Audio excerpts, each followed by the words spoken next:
You ever had one of those times when you write something down and you had a particular reason that you wrote it down, but you can't for the life of you remember what the reason was at this point in time? Well, that's where I am with today's subject. But I think the subject is sufficiently interesting both to me and probably will be to others that I'm going to go ahead and talk about it anyway. And I'm just going to sort of freehand it a little bit on what I do. Hello and welcome to the Daily Summation from Kurt's Religion and Politics. I'm your host. I'm Kurt. Today is Thursday, the 4th of March of 2021, and the subject for today is toxic masculinity.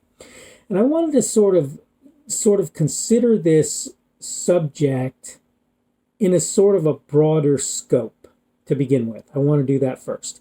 I want to say that I think that there are a lot of people out there who are willing to ascribe to all of a given group of people a particular set of attributes, regardless whether those people are typically display those attributes or don't. And this is one of the things that I see with toxic masculinity.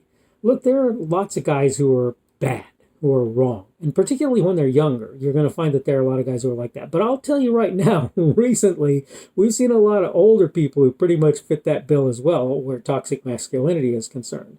I could name some people who acted in ways that are at least questionably problematic, right?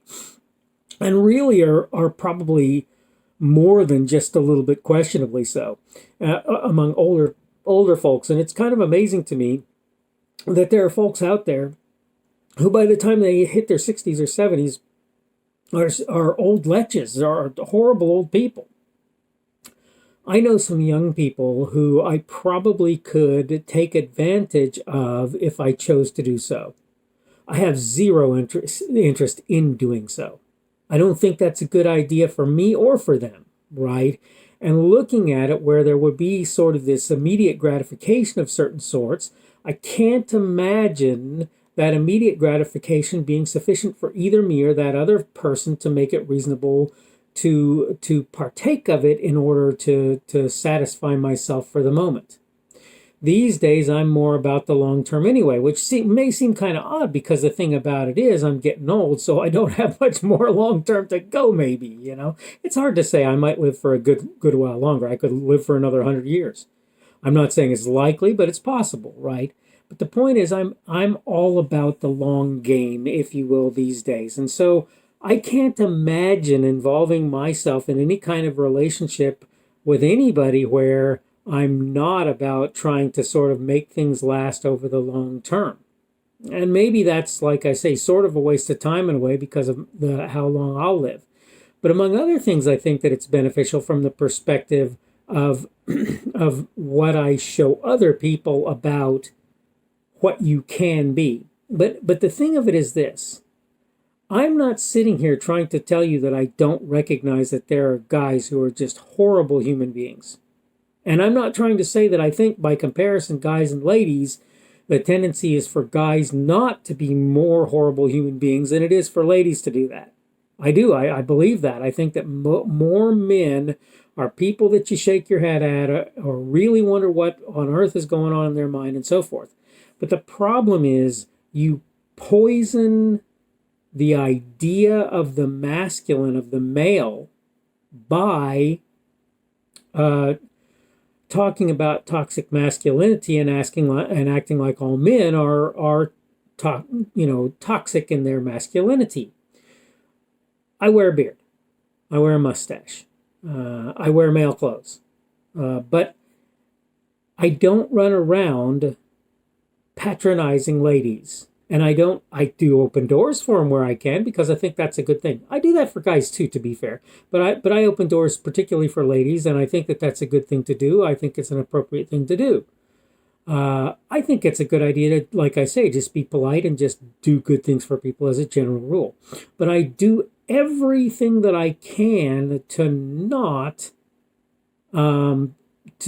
treat people in ways that I think are untoward in some fashion. I don't care if they're men or ladies, quite frankly. And so where I think you're going to find guys out there who are problematic, and as I say, that's particularly true among younger people, in my opinion, though that's something that has somewhat changed. I think I've noticed somewhat a change in that over the course of time. There will always be young men who are that way. and again, you'll find older folks too. But I think what you're going to find is if you just go around saying, "Oh, masculinity, toxic masculinity," what you're going to do is you're going to poison the well. A couple of people that I've heard recently have made a point of saying something about relationships. And the thing that they've made a point of saying is something that I've sort of said in another way at other times, and it is relationships are a two-way street. Both parts of a relation, both parts of a coupling, particularly where men and women are concerned, have to be invested in the relationship for the relationship to proceed and to go well. That means that looking out after your own best interests only, whether you're a man or a woman, is a bad idea. And I acknowledge that there are guys who do that. I do.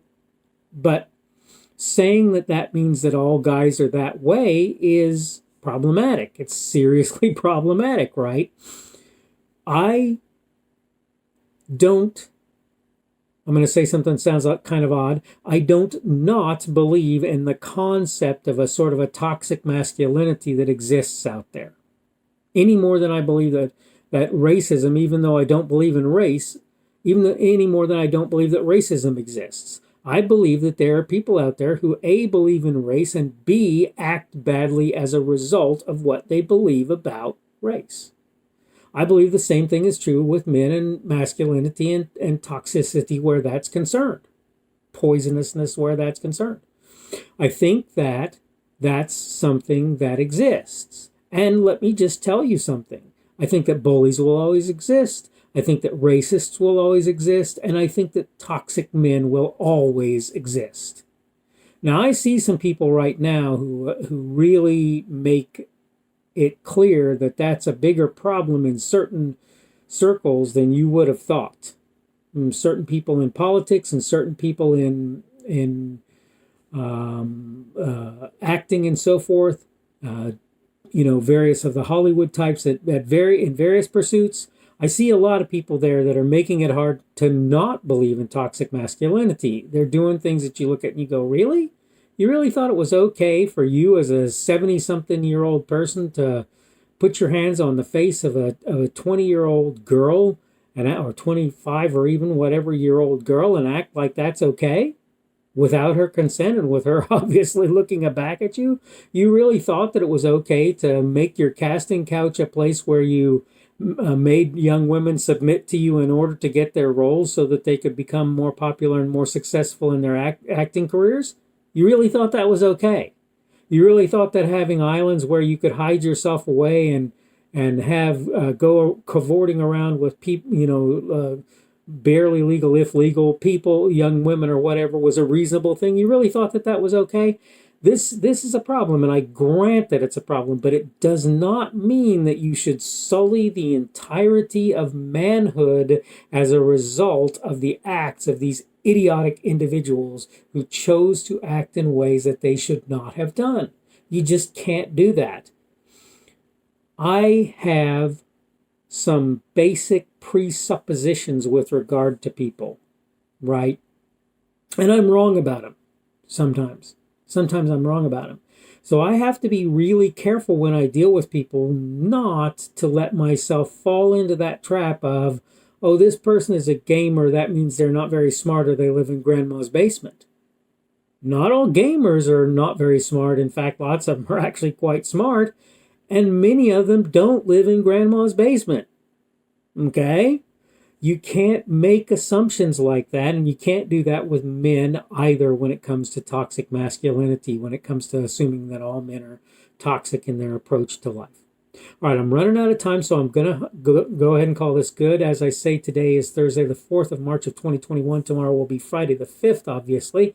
Thank you to everybody who joined me on Rumble, the podcast, and YouTube again today. Hope you've enjoyed what I've said today. Tomorrow's subject is going to be one that's kind of interesting.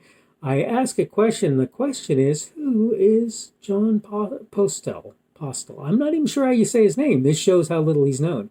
But I want to do this in order to show people some things about others that they maybe aren't so aware of. All right, it's a beautiful day today, and I'm gonna try and take advantage of it a little bit if I'm able to do that. I hope you're having a good day. I have enjoyed doing all of the talking that I've done recently, and today is no exception to that. Hope you're doing well, like I say, and hopefully we will see you again tomorrow. The speaker on this edition of the Daily Summation is Kurt Schubert. This video was recorded on Thursday, March 4th of 2021. The Daily Summation is created for Kurt's Religion and Politics.